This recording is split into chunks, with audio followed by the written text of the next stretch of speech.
CNBC બજારમાં આપનું સ્વાગત છે અને તમામ દર્શક મિત્રોને દિવાળી અને નવા વર્ષની હાર્દિક શુભેચ્છાઓ.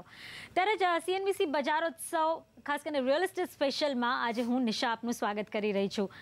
જ્યારે દિવાળી આવે તો નવું ખરીદવાના મુહૂર્ત હોય છે, ઈચ્છા પણ હોય છે અને એમાં પણ મનગમતી વસ્તુ જો મળી જાય તો એનો આનંદ પણ કંઈક અનેરો હોય છે.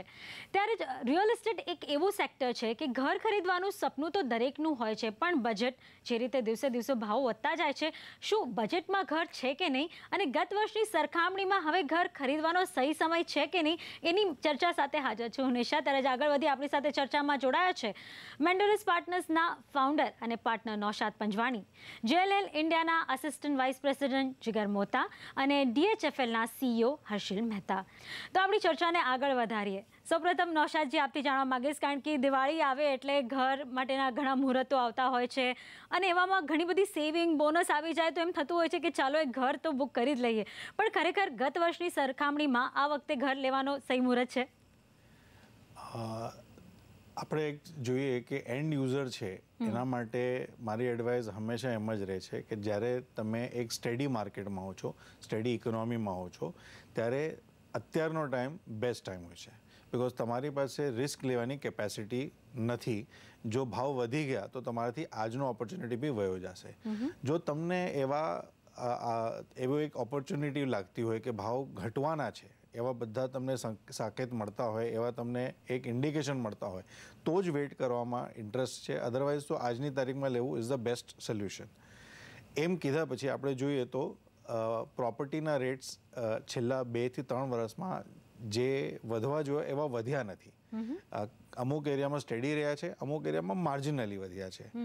એ હિસાબે તમે જુઓ તો ડેવલપર્સ ઘણા બધા તમને ઓપોર્ચ્યુનિટીઝ આપે છે, ક્યાંક ડિસ્કાઉન્ટ આપે છે, ક્યાંક સ્કીમ્સ આપે છે. એટલે એ હિસાબે જો તમારી એન્ડ યુઝની તમારી ઈચ્છા હોય તો this is the right time to invest. ચોક્કસ. ત્યારે જીગર, આપને શું લાગે છે, ગુજરાતમાં અત્યારે કેવો માહોલ છે? શું ખરેખર ખરીદારો આગળ આવી રહ્યા છે? સો આપણે ગત દિવાળીની સરખામણી જો આ દિવાળી સાથે કરીએ તો ઓવરઓલ માહોલ ઘણો સારો છે. સૌથી પહેલા જો ઇન્ટરેસ્ટ રેટની એક બેસિક વાત કરીએ તો ગઈ દિવાળીથી આ દિવાળી સુધીમાં લગભગ 3 વખત ઇન્ટરેસ્ટ રેટમાં ઘટાડો થયો છે. એટલે ઓવરઓલ એક જે એન્ડ યુઝર માટે પોઝિટિવ સેન્ટિમેન્ટ બની રહેવું જોઈએ, એ સેન્ટિમેન્ટ ચોક્કસ એક બેસિક પ્લેટફોર્મ જે સરકાર તરફથી તૈયાર થવું જોઈએ એ એક આ ઇન્ટરેસ્ટ રેટ ઘટાડાના રૂપમાં ઓલરેડી તૈયાર થયું છે. અને ઓવરઓલ હવે એન્ડ યુઝર્સમાં એક અવેરનેસ આવી રહી છે કે પ્રાઇસીસની અંદર જો બહુ લાંબો ફરક ના હોય તો ડેફિનેટલી એન્ડ યુઝર માટે આ ઘણો સારો સમય છે એક ઘર લેવા માટેનો. અને એ જ વસ્તુ કદાચ ગત દિવાળીની સરખામણીમાં આપણે આ દિવાળીના સેલ્સ નંબર્સની જો વાત કરીએ તો લગભગ 7 થી 9% વચ્ચેના સેલ્સ ફિગર્સમાં વધારો જોવા મળ્યો છે. એટલે ઓવરઓલ જ્યારે આપણે ગુજરાતની વાત કરીએ છીએ તો સેલ્સના નંબર્સ ઘણા સારા આવ્યા છે ગત દિવાળીની સરખામણીમાં. કહી શકાય ગુજરાતમાં થોડા ખરીદારો આગળ આવતા જોવા મળ્યા છે અને એક ગ્રોથ થોડો ઘણો જોવા આગળ મળ્યો છે. ત્યારે હર્ષિલ આપણી સાથે છે. હર્ષિલજી, આપનું શું માનવું છે? કારણ કે અત્યાર સુધી બધાનો એક કહી શકાય કે એક કમ્પ્લેન હતી કે આટલા બધા ઇન્ટરેસ્ટ રેટ હોય તો માણસ લોન લઈને પણ ઘર કેવી રીતે લે? આખરે તો એમને EMI એક મોટી ચૂકવવી પડતી હોય છે. ખરેખર આપણે જોયું કે RBI છેલ્લા 1.5 વર્ષમાં જે ઇન્ટરેસ્ટ રેટમાં ઘટાડો કર્યો પણ બેંકોએ પાસ ઓન ન કર્યો, પણ તમારું શું અનુભવ રહ્યો છે? ખાસ કરીને હું કહું તો DHFLનો જે રેટ પહેલાં 9.65% હતો તે દિવાળી દરમિયાન 9.55% આવ્યો અને આ વર્ષે દિવાળીમાં તમે જો સ્પેશિયલ ફેસ્ટિવ રેટ જે છે તે 9.35% છે. એટલે એક વર્ષમાં તમે જોશો તો 9.65થી ઘટીને 9.35% પર આવ્યો છે. બીજી વસ્તુ, આ બજેટમાં તમે એ પણ જોશો કે જે ઇન્કમ ટેક્સનો બેનિફિટ છે તે ઇન્કમ ટેક્સનો બેનિફિટ ખાસ કરીને અફોર્ડેબલ હાઉસિંગ માટે વધારવામાં આવેલ છે, જેનાથી ટેક્સની બચત થાય એટલે તેથી આપણી ડિસ્પોઝેબલ ઇન્કમમાં વધારો થાય છે. અને ત્રીજી વસ્તુ બહુ મહત્ત્વની એ છે કે આ બે વસ્તુની સાથે સાથે જે પ્રોપર્ટી પ્રાઇસીસ જે આગલા 2 પેનલિસ્ટે વાત કરી તે પ્રમાણે તમે જુઓ તો ઇન્ફ્લેશનની કમ્પેરિઝનમાં તે પ્રોપર્ટીના પ્રાઇસીસ એટલા વધ્યા નથી. હકીકતમાં તો એવી રીતે છે કે જ્યારે તમે ઘણો કોઈ સારો એવો પ્રોજેક્ટમાં તમે ડીલ કરવા જાઓ તો બિલ્ડરો તમને સારું ડિસ્કાઉન્ટ પણ આપે છે. એટલે તે 3 વસ્તુ જોતાં એમ ચોક્કસ લાગે કે ગત વર્ષ અને આ વર્ષ દરમિયાન જે હાઉસિંગ માટે જે એન્વાયરમેન્ટ જુએ, જે કન્ડિશન જુએ તે બધા વ્યાકુળ છે અને સારા છે. તો તે માટે થઈને જરૂર એવી ઈચ્છા છે કે આ સિઝનમાં લોકો પોતાનું હોમ જરૂર ખરીદશે અને સિઝન સારી જ આવી જોઈએ. ચોક્કસ. તો આપણે જોવા જઈએ કે ગત વર્ષની સરખામણીમાં આ વર્ષે ચોક્કસ ખરીદારો આવ્યા છે, એટલે કે એન્ડ યુઝર્સ. મારે ઘર ખરીદવું છે અને મારે ઘરમાં રહેવા જવું છે, એને આપણે એન્ડ યુઝર્સ કહેતા હોઈએ છીએ. તો એવા લોકોની સંખ્યા વધતી જાય છે, કારણ કે યુવા વર્ગ દિવસે દિવસે વધી રહ્યો છે, એમની ઘરની જરૂરિયાતો વધી રહી છે. પણ મેં એક ટ્રેન્ડ જોયો છે નૌશાદજી, કે ઘણા લોકો, નવયુવાનો ખાસ કરીને, ઘર ખરીદવાને બદલે રેન્ટ પર લેવાનું વધુ પસંદ કરે છે. શું એનું કારણ એક પ્રોપર્ટી પ્રાઇસીસ છે કે શું બીજા કોઈ કારણ છે? મલ્ટિપલ કારણ છે. એક તો ઓબ્વિયસલી યુવા જે છે એમનું જે ઇમિડિયેટ ફ્યુચર છે, they are not very certain કે એ જ સિટીમાં કે એ જ જગ્યામાં સેટલ થવાના છે, એ સાઇઝનું ઘર લેવાના છે, અમુક આગળ જઈને ફેમિલી વધારવાના છે. એટલે આજની તારીખમાં ઇન્વેસ્ટ કરવા માટે એ લોકોનું એક ક્વેશ્ચન માર્ક છે કે ક્યાં કરવું, કેટલું કરવું, એ એક છે. તો મોટું જનરલી છે. બટ પ્રોપર્ટી પ્રાઇસીસ ડેફિનેટલી એક મોટો એમાં રોલ પ્લે કરે છે. જો અફોર્ડેબલ હોય અને જો એક નાની રકમ હોય તો આટલું ન વિચારે. અને ત્રીજી વાત એ છે કે ઇન્ડિયામાં એક યુનિક સિચ્યુએશન છે, બીજી કન્ટ્રીઝમાં નથી હોતી, કે રેન્ટ જે છે એ પ્રોપર્ટીના કેપિટલ પ્રાઇસના પ્રમાણમાં 2 થી 3% એન્યુઅલ રેટમાં આપણે રેન્ટમાં મળી જાય છે. જ્યાં કે હાઉસિંગ લોન જે છે આપણે 9 થી 10% વચ્ચેની છે. એટલે તમે જો લેવા જાઓ તો તમારે વ્યાજ જે આપવાનું છે 9 થી 10% છે, પણ ભાડું જે છે 2 થી 3% આપવાનું હોય છે. આ લીધે એ લોકોને રેન્ટલ પર સારા ઘર બી મળી જાય છે, સારા એરિયામાં બી મળી જાય છે, અને એક ફ્લેક્સિબિલિટી અવેલેબલ છે કે જ્યારે કોઈ નિર્ણય લે કે કોઈ પરમનન્ટ ફેમિલીનો નિર્ણય લે ત્યારે એ પછી લઈ શકે. ઓકે. તો એ હિસાબે જોવા જઈએ તો મુંબઈ એક એક્સપેન્સિવ શહેર કહેવાય છે. ત્યાં અગર હવે એક 1 BHK બી લેવું હોય તો 1 કરોડની નીચે ફ્લેટ નથી મળતા. પણ ખરેખર શું હવે ટ્રેન્ડ બદલાયો છે? કારણ કે તમે જો 2 વર્ષ પહેલાંનો ટ્રેન્ડ જો જોયો હોય તો 3-4 BHK મોટા મોટા ઘર બિલ્ડરોએ લોન્ચ કર્યા, પણ એ પૂરા ન થઈ શક્યા. શું હવે ફરી પાછો જે 1 BHKનો ટ્રેન્ડ છે એ પાછો આવી રહ્યો છે? શું ટિકિટ સાઇઝ ઘટી રહી છે?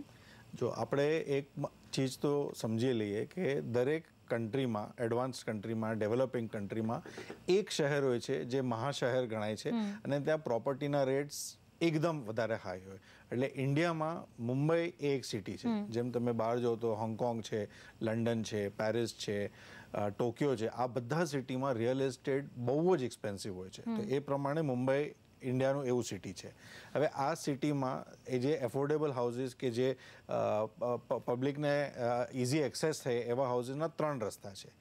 એક તો ગવર્મેન્ટ કંઈ કરે કે ઇન્ફ્રાસ્ટ્રક્ચર એવું બનાવે કે તમે ભલે દૂર રહેતા હો પણ તમે અડધી કલાકમાં, પોણી કલાકમાં તમે તમારા ઘરે પહોંચી જાઓ, તો તમને એક અફોર્ડેબલ થયું. જે મુંબઈમાં આપણે જોઈએ છે પોસિબલ છે પણ થયું નથી. તો ગવર્મેન્ટ સાઈડ પર આપણે એક જોઈએ. અથવા કોઈ ગવર્મેન્ટની એવી સ્કીમ આવે જે બિઝનેસ ડિસ્ટ્રિક્ટ્સમાં જ કોઈ અફોર્ડેબલ હાઉસીસ એ પણ થઈ નથી રહ્યું. બીજું છે કે ડેવલપર રિયલાઇઝ કરે કે આ એક ડિમાન્ડ છે જ્યાં અફોર્ડેબલ હાઉસીસ રેટ્સ તો ઓછા નથી ડેવલપર કરી શકતા, બિકોઝ એની લેન્ડ જે છે એ એક હેવી પ્રાઇસમાં લીધેલી હોય. પણ કોન્ફિગરેશનમાં જો નાના ઘર બનાવે, not only 1 and 2 bedroom, but એ 2 bedroomને પણ કોમ્પેક્ટ કરે. તમે જેમ હોંગકોંગમાં જુઓ, તમે એ ઘરમાં જશો તો તમને એમ લાગે કે કેટલા નાના ઘરમાં આવી ગયા છે. પેરિસમાં તમે જાઓ કે ઇવન લંડન મેઇન સિટીમાં જાઓ કે તમને ઘર બહુ જ નાના હોય છે. બધું એટલું કોમ્પેક્ટ ડિઝાઇન, આર્કિટેક્ચરલી એટલો દિમાગ વાપરીને જે એરિયા નથી જરૂરત હોતી એટલા કોમ્પ્રોમાઇઝ કરીને નાના બનાવે છે. સ્ટુડિયો અપાર્ટમેન્ટ કહીએ જેને, અને એકદમ રાઇટ સાઇઝના જ અપાર્ટમેન્ટ. એ હજી હું એમ માનું છું કે ડેવલપરે એવી માઇન્ડસેટ નથી અપનાવી. તો હવે એ આપણા જે ખરીદાર છે એના હાથમાં ના ગવર્મેન્ટ છે ના ડેવલપર છે, પણ તમે એમાં પણ એક સોલ્યુશન ગોતી શકો. તો તમે શું કરી શકો કે તમારી એક્સપેક્ટેશન જે છે એ તમે એક ચેન્જ કરો. જેમ કે મુંબઈમાં વિધિન ધી મેઇન MMR રિજનમાં ઘણા બધા પ્રોજેક્ટ્સ આવ્યા છે જ્યાં રીડેવલપમેન્ટ થયું છે અથવા રીહેબ થયું છે. SRA પ્રોજેક્ટ્સ જે સ્લમના પ્રોજેક્ટ્સ આવે છે એમાં ત્યાં ઘર જે છે 300 ફૂટની આસપાસની ઘર બને છે. તો તમે 300 લો, 400 ફૂટના જે આવા ઘર અવેલેબલ હોય છે ત્યાં એ ઘર તમે કોઈ પણ સારા એરિયામાં લો. તમે સિક્કાનગર લઈ લો, ચની રોડ સાઈડ પર, ત્યાં અમુક ડેવલપ થયા છે. માહિમ એ સાઈડ પર ડેવલપ થયા છે, દાદર સાઈડ પર થયા છે, સાયન છે, અથવા ભીંડી બજારનો આખો જે એરિયા છે, મસગાંવ મોહમ્મદલી રોડ, એ એરિયા છે. ત્યાં તમને 20, 25, 30 હજારનો પણ રેટ પડતો હોય પર સ્ક્વેર ફૂટ, અને તમે 300 સ્ક્વેર ફીટના ઘરમાં એક મેન્ટલી રહેવા તૈયાર હો તો તમને 1 કરોડની અંદર within Mumbai city, proper Mumbai સિટીમાં તમને ઘર મળી શકે છે. પણ એના માટે માઇન્ડસેટ ચેન્જ કરવાની જરૂરત છે. એના માટે એ 300-400 ફૂટના ઘરમાં કઈ રીતે સારી રીતે પ્લાનિંગ કરીને રહી શકાય એવી એક માઇન્ડસેટ જો તૈયાર કર્યું હોય તો તમને ઘણા બધા એવા એરિયા છે. એક ચોખવટ કરવી જરૂરી છે કે આ બધા પ્રોજેક્ટ ગવર્મેન્ટ અપ્રુવડ પ્રોજેક્ટ્સ હોય છે, એટલે એમાં એક લિમિટ હોય છે, લોક ઇન પીરિયડ, કે તમે જેમ કે સ્લમ પ્રોજેક્ટ છે એમાં 10 વર્ષ સુધી વેચી નથી શકતા. તો ઓબ્વિયસલી તમારે એ જોવું પડશે કે જે સામેવાળું વેચવા ચાહે છે એ વેચી શકે છે કે નહીં. બટ યસ, આ પેરામીટર્સમાં તમારા હાથમાં છે સોલ્યુશન, જો બિલ્ડર અને ગવર્મેન્ટ પર તમે ડિપેન્ડ ના કરો. ચોક્કસ. એટલે ટિકિટ સાઇઝ મેઇન ધ્યાન રાખીએ, એટલે કે તમારે 1 BHK ફ્લેટ હોય અને તમે જો એક નાનો 300 ફૂટનો લો અને એને જો 1 BHK કે એ રીતે કોઈ કન્વર્ટ થઈ શકતું હોય તો પછી કંઈક આપણે આગળ રહેવાની સગવડ થઈ શકે. પણ આ તો થઈ મુંબઈની વાત. પણ જો ગુજરાતની વાત કરીએ જીગર, તમે જોયું હશે સુરતમાં લગભગ 2 વર્ષ ખાસા સ્લગિશ રહ્યા. ત્યાં મકાનો બનીને રેડી હતા પણ ખરીદનાર નહોતા. ત્યાં તમે હવે જુઓ તો ડાયમંડ હબ બનવા જઈ રહ્યું છે તો ત્યાં ડિમાન્ડ પિકઅપ થઈ છે. વડોદરા, ત્યાં ઇન્ટરનેશનલ એરપોર્ટની સ્થાપના થઈ ગઈ છે. તો હવે કહી શકાય જે મેઇન સિટીઝ હતા ગુજરાતના જ્યાં ઘરો બનીને પડ્યા હતા, હવે ખરેખર ખરીદારો આવી રહ્યા છે અને કઈ રીતના ઘરો ખરીદે છે, 2 BHK, 1 BHK?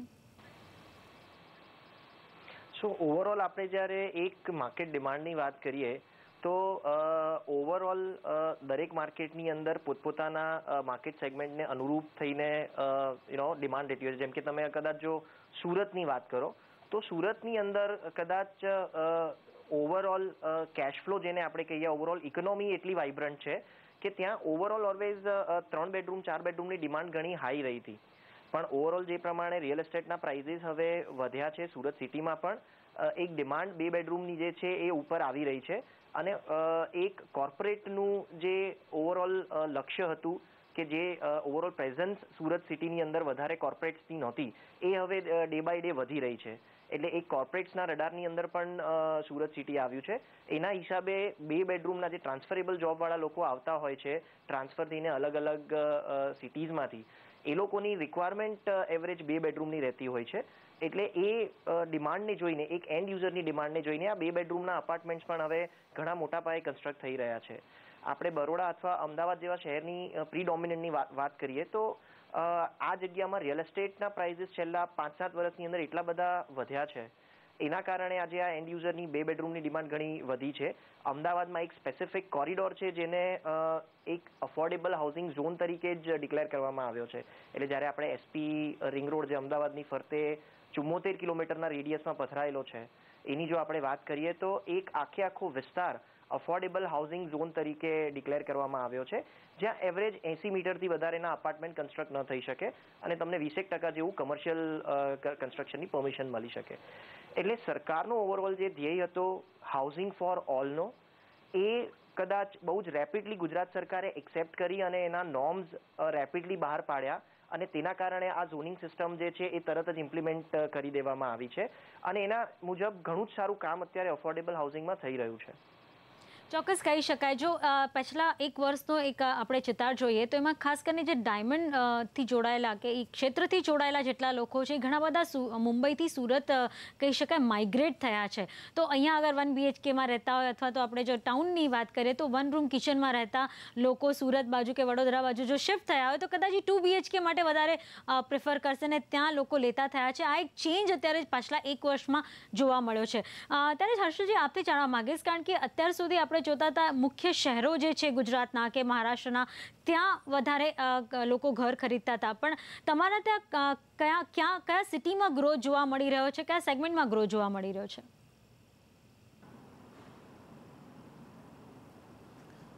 નિશા, જે આપણે ગ્રોથ અત્યારે જોઈ રહ્યા છે અને આ વર્ષે ખાસ કરીને જે હાઉસિંગ ફોર ઓલ 2022 અને સ્માર્ટ સિટીઝ અને મેક ઇન ઇન્ડિયાના બધા જે અલગ ઇનિશિયેટિવ્સ છે, તો અને તે હિસાબે આજે હવે 1 વર્ષ બાદ આપણે અમુક નવી જાતનો સપ્લાય પણ જોઈ રહ્યા છે.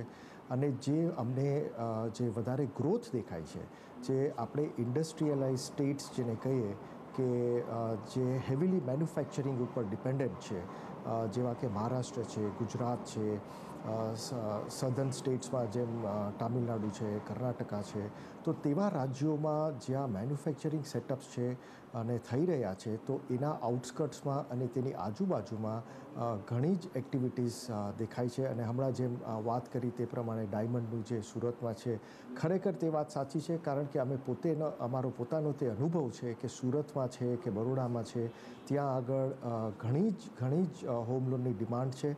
અને ગત વર્ષની દરમિયાન કમ્પેરિઝનમાં જોઈએ તો આ વર્ષે ત્યાં અમને ખૂબ જ સારો પ્રતિસાદ મળેલ છે. અને એનું કારણ પણ તે છે કે તે ટિકિટ સાઇઝની આજે સપ્લાય પણ એટલી આવે છે. સપ્લાય આવવાથી અને ઓર્ગેનાઇઝ સેક્ટરમાંથી સપ્લાય આવવાથી લોકો વધુને વધુ તેમાં જઈને હોમ લોન લે છે, બુકિંગ કરે છે. તેનું કારણ છે કે તેમને કન્સ્ટ્રક્શનનું રિસ્ક લેવું નથી પડતું. સારા નામાંકિત લોકલ બિલ્ડરો સારી ક્વોલિટીના ઘર બનાવીને આપે છે. અને બીજું એ પણ થઈ ગયું છે કે હવે લોકોને એક સારા એન્વાયરમેન્ટમાં રહેવું છે. ભલે તેઓ નાના ફ્લેટમાં રહેતા હોય, પણ એક સારા એન્વાયરમેન્ટમાં રહેવું છે. પોતાના બાળકો માટે સિક્યુરિટી જોઈએ છે, પોતાના ફેમિલીને એક સારી આધુનિક ત્યાં ફેસિલિટીઝ મળે તેવું દરેક વિચારે છે. ભલે તે પછી 1 રૂમ કિચનમાં હોય કે મોટા લક્ઝરી અપાર્ટમેન્ટમાં હોય, પણ એક બેઝિક જે એસ્પિરેશન્સ છે તે આપણને આજે નાના ટાઉન્સમાં પણ જોવા મળે છે. એટલે ઇટ ઇઝ નોટ સરપ્રાઇઝ કે ત્યાં પણ તમે જોશો તો જ્યાં બિલ્ડિંગ્સ થાય છે, અપાર્ટમેન્ટ્સ આવે છે, તો ત્યાં પણ તમને સારી સુવિધાઓ મળે છે. જે નોર્મલી પહેલાં હંમેશા આપણા મગજમાં એમ હોય કે આ મોટા મેટ્રો સિટીમાં જ અને મોટા લક્ઝરી હાઉસીસમાં જ મળશે, તે હવે આજે તમને નાના સેન્ટર્સમાં જે બિલ્ડિંગ્સો થાય છે, હાઉસીસ થાય છે, તેમાં પણ આ ફેસિલિટી મળે છે. તેનું કારણ એ જ છે કે અફોર્ડેબિલિટી વધી ગઈ છે, જોબ સિક્યુરિટી વધી ગઈ છે અને ઇકોનોમિક એન્વાયરમેન્ટ તેના માટે સારું છે, ઇન્ટરેસ્ટ રેટ્સ ઓછા છે અને હાઉસિંગ અફોર્ડેબલ છે. તો આ બધું જોતાં એ ચોક્કસ વાત કે જે આ બધા ક્ષેત્રો છે, જ્યાં મેન્યુફેક્ચરિંગ છે, જ્યાં ગ્રોથ આવે છે, ત્યાં આગળ ડેફિનેટલી આપણે ગ્રોથ જોવા મળે છે. હર્ષલજી, આપણે જોવા જઈએ તો આ વખતે DHFL શું દિવાળીની ગિફ્ટ આપી રહ્યું છે લોકોને? એમણે જો ઘર ખરીદવા હોય તો DHFL પાસેથી શું ખાસ મળશે?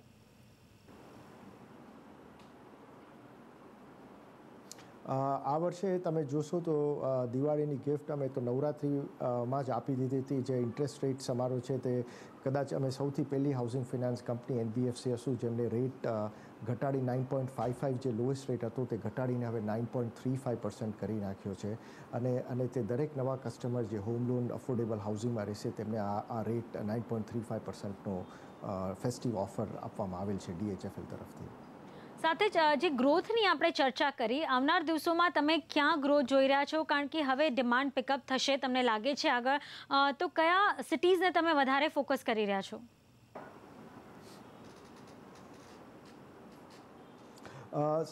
જો અમે જે હિસાબે ઓવરઓલ ગ્રોથ જોઈ રહ્યા છે તે વધુ કરીને મેટ્રો સિટીઝના આઉટસ્કર્ટ્સમાં, એટલે આપણે સપોઝ બોમ્બેની વાત કરીએ તો MMR રિજનની જેમ વાત કરી તે પ્રમાણે, અથવા તો ટિયર 2 અને ટિયર 3 ટાઉન્સમાં વધારે ગ્રોથની શક્યતા છે. અને આ વર્ષે બીજું એક ખાસ મહત્ત્વની વાત એ રહી ગઈ કે આ વર્ષે મનસૂન સારું હોવાથી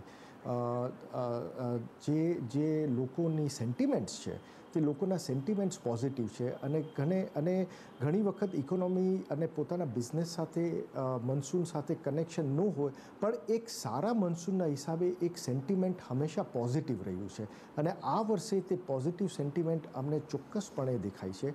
એટલે આને લીધે પણ તમે જુઓ તો ટિયર 2, ટિયર 3 ટાઉન્સ અને જેમ પહેલાં કહ્યું તેમ ઇવન સિટીમાં જો 1 રૂમ કિચન હોય છે કે 1 BHK જે પહેલાં આપણે જોતા વધારે લક્ઝરીમાં આવતા, હવે એ જ સિટીની અંદર 1 BHK પણ આવે છે. એનું કારણ એ છે અફોર્ડેબિલિટી થઈ જાય, અને આજે આપણી પાસે ડેમોગ્રાફિકલી જોઈએ તો ડબલ ઇન્કમ હાઉસહોલ્ડ્સ વધી ગયા છે, ફેમિલીઝ નાના થઈ ગયા છે. તો તેને કારણે અમને સિટીઝમાં પણ 1 BHK જે છે તેમાં ડિમાન્ડ સારી દેખાય છે.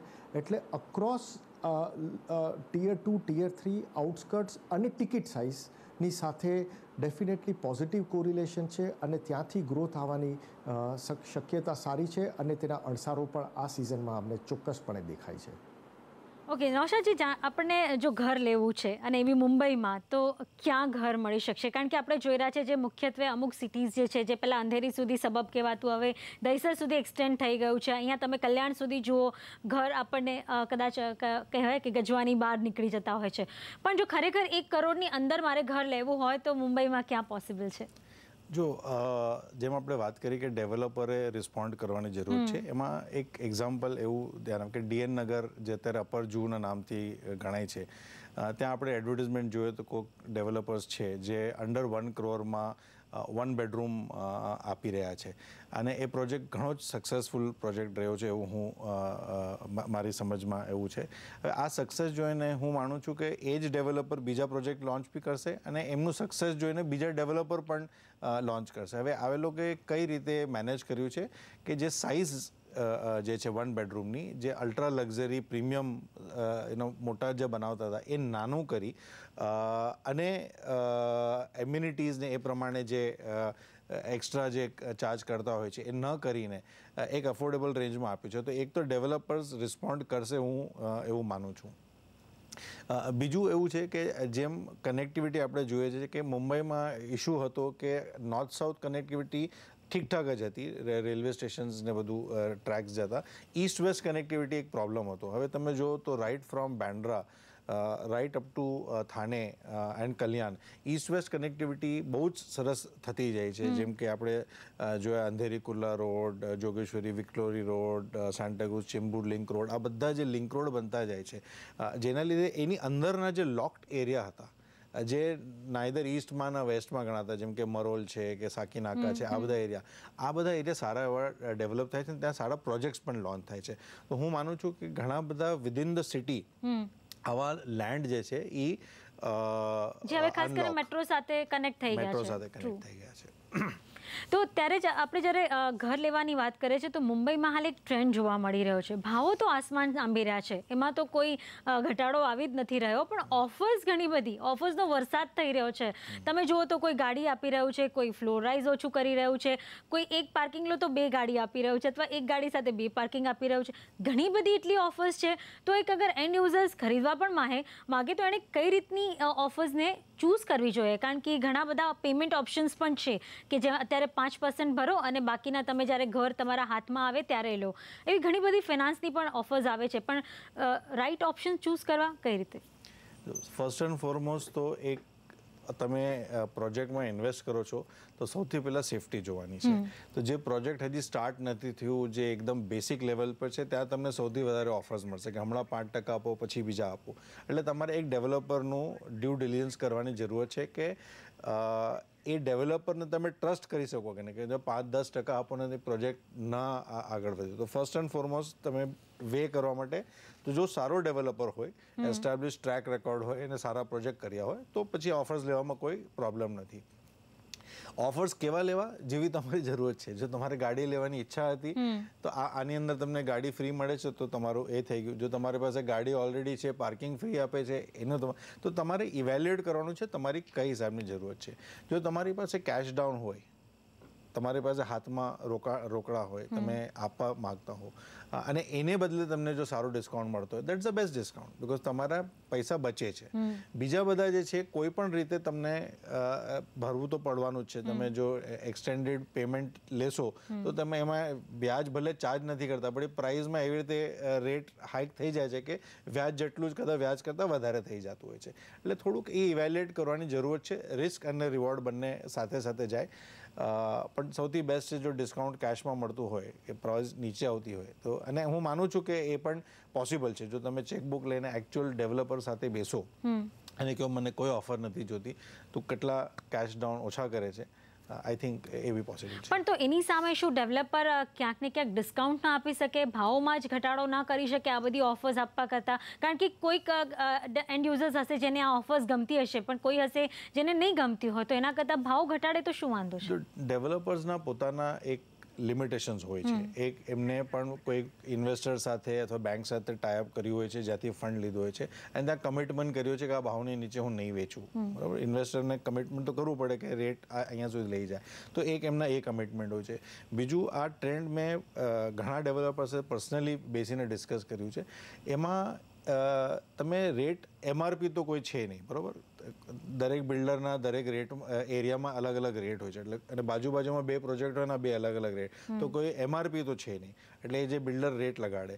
હવે એમાં એક માર્કેટિંગ બી છે કે જો રેટ હાઈ રાખે તો એક પ્રીમિયમનેસ આવે છે, પણ એમાં પછી ઓફર્સ આપીને એફોર્ડેબલ કરી નાખે તો એક એની માર્કેટિંગમાં એક એનું જો કોઈ બીજા લો એન્ડ પ્રોજેક્ટ સાથે એનું કમ્પેર કરે રેટ, તો એની પ્રીમિયમનેસ એ વહી જાય છે. અને ત્રીજી અને માર્કેટ રિયલ એસ્ટેટ જે રિયલ ફેક્ટ છે કે રેટ ઘટાડવાથી સેલ્સ વધશે એવું કોઈ ગેરંટી નથી. તો એકવાર તમે પબ્લિસાઇઝ કરી દીધો કે મેં રેટ ઘટાડ્યો છે, એનાથી કંઈ એનું સેલ્સ વધે એવું કંઈ ગેરંટી નથી. તો એનો કોઈ એડવાન્ટેજ એમને રેટ ઘટાડવામાં પબ્લિશ નહીં, પણ તમે રેટ એક રાખો અને તમારી સામે કોઈ આવે એને ડિસ્કાઉન્ટ આપો, દેટ ઇઝ બેટર. ઓકે, તો આ સ્ટ્રેટેજી માર્કેટિંગ સ્ટ્રેટેજી છે અને ગ્રાહકોને આકર્ષવાના અલગ અલગ તરીકે ડેવલપર્સ પણ અજમાવી રહ્યા છે, જે કહી શકાય મહદઅંશે સફળ પણ થાય છે. અને જે ખરેખર ઘર લેવા ઈચ્છે છે એમને કદાચ આ ઓફર્સ ક્યાંક કામ લાગી જાય. સાથે જ જે રીતે કહી શકાય બેન્કો હોય કે હાઉસિંગ ફિનાન્સ કંપનીઝ હોય, જો સારા રેટ્સ આપતા હોય તો ચોક્કસ આ એક ગ્રોથ આપણને આગળ પણ જોવા મળશે. આ ફેસ્ટિવલ સિઝનથી આગળ પણ આપણે જોશું કે એક સારી દિવાળી આગળ પણ ખાસ કરીને ઘર ખરીદનારાઓ માટે બની રહેશે.